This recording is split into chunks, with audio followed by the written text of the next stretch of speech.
Sa mapagpalang araw po sa inyong lahat. Ngayon po ay November 15, 2024, Biyernes ng ika-32 linggo sa karaniwang panahon. Ating pong unang pagbasa at pagninilay sa araw na ito ay hinango mula sa ikalawang sulat ni Apostol San Juan.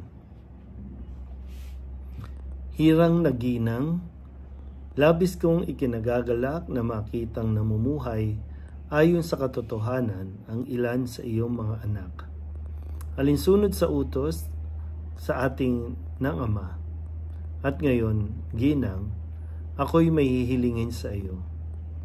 Hindi isang bagong utos ang isinusulat ko sa iyo, kundi ang dating utos na sa simula pa'y nasa atin na. Mag-ibigan tayong lahat.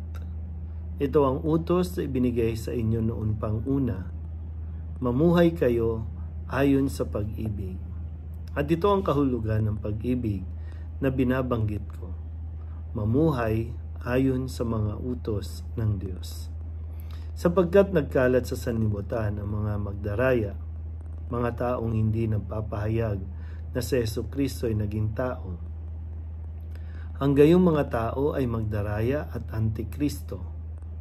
Mag-ingat nga kayo upang wag mawala ang inyong pinagpaguran, kundi lubusan ninyong kamtan ang gantimpala. Ang hindi nananatili sa turo ni Kristo, kung nagdaragdag dito, ay hindi pinananahanan ng Diyos. Sino man nananatili sa turo ni Kristo, ay pinananahanan ng Ama at ng Anak. Ang salita ng Diyos. Muli po, isang mapagpalang araw sa inyo pong lahat at sa atin po sa panibagong ating pong binasa. No? Ito ay sulat ikalawang sulat, no, ni Apostol San Juan. Matapos natin na basahin ang mga sulat ni San Pablo, ngayon naman ito po, no, na sinulat ni San Juan. At si San Juan po yung pinakahuli, no, sa mga alagad na namatay.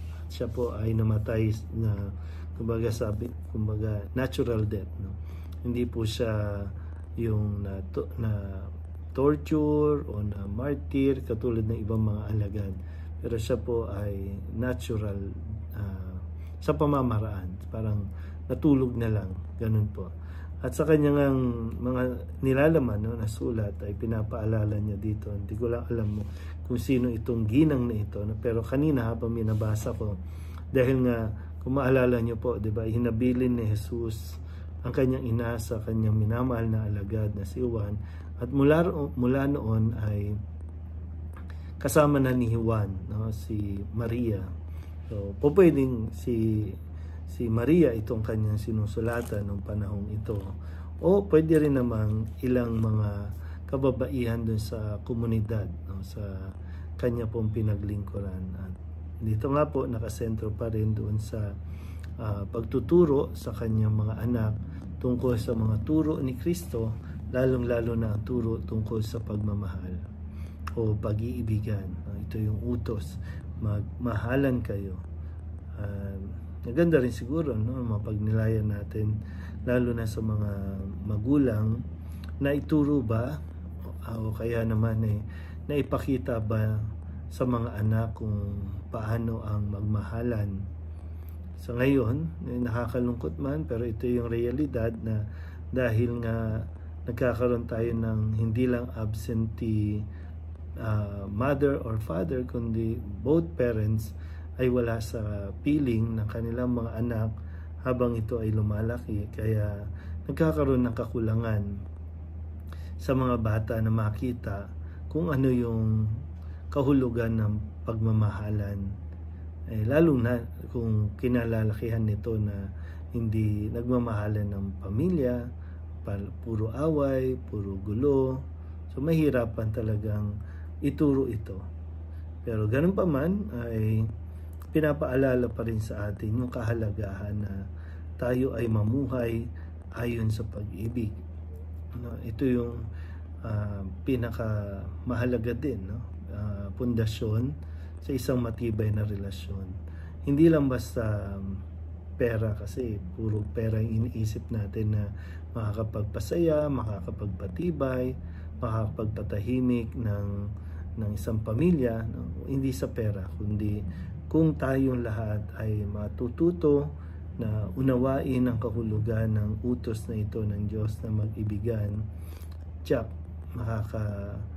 magkakaroon tayo ng isang matiwasay na pamumuhay. So, maganda po, no? Kung sa tingin nyo, hindi nagiging okay ang inyong samahan, maaari itong tingnan, itong aspetong ito. Kaya nga sa mga magulang, bago pa man sana, no, na matapos ang buhay sa mundong ito, sikapin din, no, ng mga magulang na paalalahanan ng kanyang mga anak na magmahalan kaysa yung tumatanda na at namumuhay sa puro sama ng loob, galit.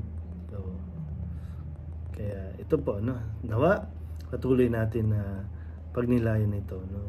Ano nga ba talaga yung kahulugan ng pag-ibig na binabanggit dito?